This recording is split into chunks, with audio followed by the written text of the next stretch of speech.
El Pleno de la Asamblea Nacional aprobó por 133 votos aprobar que el CAL, en el plazo de 5 días, proponga la creación de una comisión especializada ocasional para la investigación de los presuntos actos de corrupción por el financiamiento de la campaña de la opción sí para la consulta popular del 2018. Ronnie Aliaga, asambleísta por Guayas de la bancada correísta, bienvenido a Contacto Directo. Stephanie, muy buenos días, un saludo afectuoso a los hermanos ecuatorianos. Buenos días también. Usted ya había presentado ante la Fiscalía una denuncia por el presunto delito de peculado. Lo hizo en octubre del 2019. ¿Era una denuncia contra quiénes concretamente? ¿Cuáles fueron los elementos presentados en ese entonces para probar que se estaba financiando con recursos indebidos la campaña de la consulta popular? Bueno, indicar en su momento que nosotros anunciamos y denunciamos que la consulta era inconstitucional, además de ilegal, lo cual se demuestra al momento de ser presentada mi denuncia el 11 de octubre del año 2019. Aquí he traído el recibido de la denuncia, en la cual constan los datos. Esta denuncia, que es ingresada ante la autoridad competente, iba acompañada de las pruebas, de un documento en el cual se encontraban no solamente comunicaciones, cuadros, listados, las facturas y además también documentos que salen de las empresas públicas hacia los proveedores privados, en los cuales se demuestran que fondos del erario nacional, del presupuesto de estas instituciones, fueron desviados para hacer campaña y proselitismo político en la campaña impulsada por del sí en la consulta popular. El monto asciende a más de 5 millones de dólares, 5.483.750 dólares para ser exacto, que deberán responder las autoridades que en ese momento estaban firmando en esas instituciones. ¿Quiénes están denunciados? En primer lugar, el presidente de la República. Según las comunicaciones, las disposiciones vienen directamente del buró de gobierno hacia un buró de campaña, además de los gerentes de las distintas empresas, que sabiendo lo que hacían, no tuvieron el menor reparo en dilapidar el erario nacional para seguir impulsando una acción política. Según su denuncia, ¿cómo era o cómo funcionaba entonces el modus operandum para financiar la campaña? ¿Era como arroz verde, como el caso Sobornos y Cohecho? O sea, las empresas, en ese caso eran privadas o eran contratistas del Estado, le pagaban coimas a Alianza País y solo así les daban contratos o así les permitían pagar las facturas de gastos de Alianza País o a compañías vinculadas. Aquí la diferencia es que son instituciones públicas. ¿Cómo hacían los aportes? Bueno, en primer lugar, indicarle que estoy en este espacio hablando sobre una denuncia formal en el cual hay una denuncia presentada en la Fiscalía General del Estado, y no estoy hablando de las publicaciones de un formato de servicio higiénico donde se publicaron este tema del arroz. Aquí es el tema de la consulta mañosa. ¿Cómo se desvía el tema de los fondos? Porque contratan a través de empresas privadas y supuestamente es publicidad o bienes y servicios para las empresas públicas, pero el material que entregan estas empresas privadas tiene tinte electoral proselitista. Entonces ahí se define claramente se configura el presunto delito de peculado, el utilizar los bienes públicos para financiar la campaña. Mire, el tema de la consulta popular, la ilegalidad al ser financiado por recursos de los ecuatorianos, yo creo que es algo que tiene que llamar la atención y sobre todo ser rechazado por la población ecuatoriana. No puede ser posible que al régimen de Moreno, que tanto habla del ajuste en la caja fiscal, no le haya importado en su momento desviar los fondos de estas empresas públicas que deben cumplir un presupuesto para financiar con fines políticos su campaña de la consulta. La denuncia, que luego la recoge la Posta, habla de 5 millones de dólares que fueron de empresas públicas para financiar a la campaña. Ellos en la Comisión de Fiscalización dijeron que esto era un tema que se trataba en el buró, que no eran los funcionarios de Flopec, de Casa para Todos, que decían demos aportes ilegales para financiar la campaña, sino que había órdenes, que había un esquema, que tenían que hacerlo y que los reportes le enviaban. En ese caso ellos dijeron a Jorge Guates que niega estos hechos y eso habrá que investigarse si había o no una contabilidad paralela, así como en el caso Sobornos. ¿Era dinero que no podía figurar? Mire, no es lo mismo el tema del caso Bochornos y el caso de la consulta mañosa. Además, vuelvo a insistir, el periodismo de investigación se debe caracterizar por espacios formales como este, no por ciertas plataformas que tienen formatos de servicios higiénicos. Vuelvo a insistir en ese tema. Mire, aquí la información que fue presentada a través de un portal o que se filtró a través de un portal es documentación que consta dentro de mi denuncia.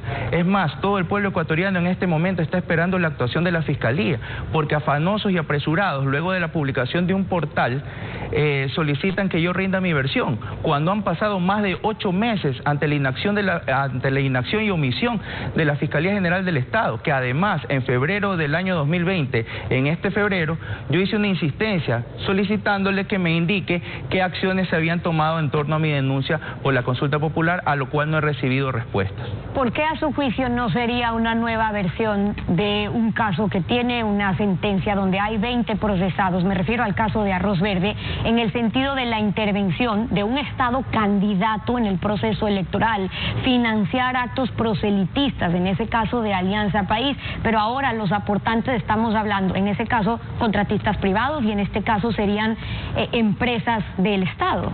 Es que mire, el caso Bochornos habla básicamente de la corrupción de la señora Pamela Martínez. Acá se están hablando de desvío de fondos públicos para financiar una campaña. Es más que evidente la selectividad que aplica la justicia en torno a los casos de corrupción. Y yo quiero mostrarles un pequeño cuadro, es muy sencillo, en el cual se ve claramente que en el caso de INAH Papers, en el caso de la consulta mañosa y en el caso Bochornos hay graves indicios de selectividad.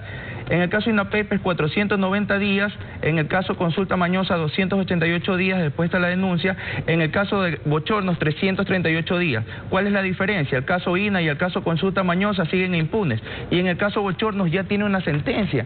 Entonces no entendemos cuál es la discrecionalidad de la fiscal para poder impartir justicia. En unos casos sí, en los otros casos no. En la Asamblea, con la investigación que se está llevando a cabo desde la Comisión de Fiscalización ahora, están como comparecientes Gustavo Baroja, como representante del Movimiento Alianza País, está Eduardo Mangas, está Jorge Guatet, que era coordinador de la campaña de País. Es gente que trabajó con el gobierno de Rafael Correa también, con ustedes. Lo que usted nos dice entonces es que varios funcionarios que ahora podrían estar involucrados en la denuncia que usted presenta, mientras eran sus compañeros eran todos honestos y después con Moreno es que empiezan a operar así. Pero es que mire, son oportunistas, traidores y desleales, no solamente a los principios ideológicos de una organización política, sino al mandato que el pueblo ecuatoriano ha encomendado, en este caso el Ejecutivo encomendó a su momento a ellos. Pero además de ese tema, de los oportunistas y los traidores, quiero hablar de una comisión de fiscalización deslegitimada.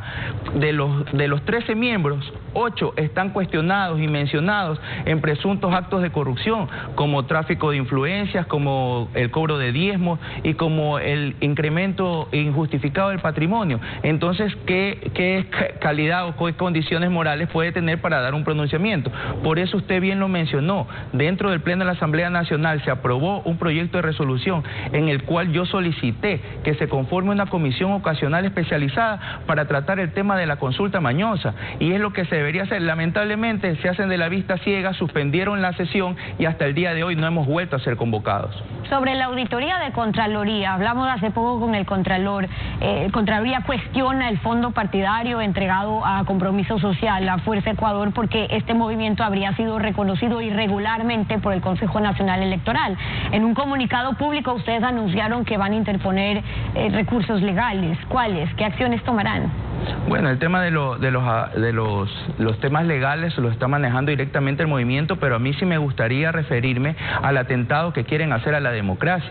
Mire, aquí no puede ser una persona que funge como algo que no es. Existe una acción de personal de cese de funciones de mayo del 2017, la acción de personal 913, que cesa al señor Celi de sus funciones y sigue fungiendo como contralor. Es el pseudo contralor, que dicho sea de paso, nace del engendro de la consulta popular, que es ese trujillato que hizo muchas ilegalidades e inconstitucionalidades y se mantiene todavía en un cargo que está ilegítimamente posesionado. Es más, no ha sido posesionado ante la Asamblea Nacional. Y si queremos hablar de esos temas, el Contralor tiene mucho tiempo para entrar en la persecución política. ¿Por qué no responde por otros casos que son muy importantes? Como por ejemplo el tema de haber borrado las glosas de Odebrecht cuando Carlos Polit era Contralor, el tema de que su sobrino fue detenido en Estados Unidos con altas sumas de dinero y con custodia policial, y además que es de conocimiento a través de las plataformas digitales que se ha borrado una glosa de 1.5 millones de dólares de la compañía de seguros Confianza, y esto pudo haber derivado en que un familiar del señor Pablo Celi reciba un departamento de más de 400.000 dólares a través de un offshore en otro país. Entonces esas son preguntas que nosotros nos hacemos, que ojalá la Asamblea, el Consejo Nacional Electoral, la Fiscalía General del Estado también se interese en investigar este tipo de asuntos. Está corriendo un plazo después de la recomendación de Contraloría y de cumplir el CNE esas resoluciones, las recomendaciones del Contralor. Si se llega a anular la inscripción de los movimientos Fuerza Social, de Podemos, de Libertades Pueblo, de Justicia Social, ¿quedarían imposibilitados de participar con candidatos en las próximas elecciones o esperarían participar en alianzas con otras tiendas políticas? Es que mire, es increíble la persecución política y a lo que se prestan ciertas instituciones. Cuando quieren actuar se demuestra como en el caso Bochorno, se unen todas las instituciones y sacan resoluciones. Aquí en este caso se ven que las decisiones que está tomando el señor Celi no son técnicas, son netamente políticas, con el afán persecutor a sus adversarios. Tanto terror tienen a enfrentar a la primera fuerza política, que es la revolución la revolución ciudadana en las urnas, que lo único que tienen que hacer es sus triquiñuelas y sus mañas para poder impedir nuestra participación. Al final del día el pueblo ecuatoriano ha entendido lo que denunciamos desde el primer momento de la traición de Moreno, y que él haya permitido que se reinstale la histórica y rancia partidocracia. Los corruptos siempre fueron ellos. Ahora, ¿por qué se están dando estos casos de corrupción? También permite cuestionar cómo, por qué se abrieron esas arcas. ¿No ocurrió en el gobierno anterior? Es decir, ¿cuándo eliminaron el informe previo de Contraloría, por ejemplo, para que el Contralor hoy tenga pretexto de emitir un informe ya solo después de que roban, ya después de que se sacan la plata de las cuentas? Para entregar contratos a dedo se inventaron esas modalidades de pago, declarar emergencias para poder dar contratos sin pasar por concursos. Ahora lo dejan intacto. En efecto, ese es un problema. Dicen que no están de acuerdo, pero no lo cambian. De hecho, lo usan. Pero es desde hace algunos años, en el anterior gobierno, que se abrieron las arcas para que hoy se puedan dar esos atracos que estamos viendo y que se están denunciando. Bueno, en primer lugar aclarar, esos son procesos de contratación que obviamente están amparados en la ley y que se deben utilizar de correcta forma. Aquí estamos hablando es que en este régimen de Moreno se ha permitido la reinstalación de estas viejas prácticas de la partidocracia. Y un mensaje para los jóvenes: rescatemos la memoria histórica, vean quiénes son los personajes que en este momento están siendo cuestionados, que son investigados por las autoridades, y lo que usted mencionó de cómo utilizan los fondos públicos para beneficio personal o de sus organizaciones políticas, que eso se veía hace más de 13 años atrás. El asambleísta Ronnie Aliaga acompañándonos hoy en Contacto Directo. Muchas gracias por haber estado con nosotros. 7 de la mañana con 41 minutos. Pausa y volvemos, no se vayan.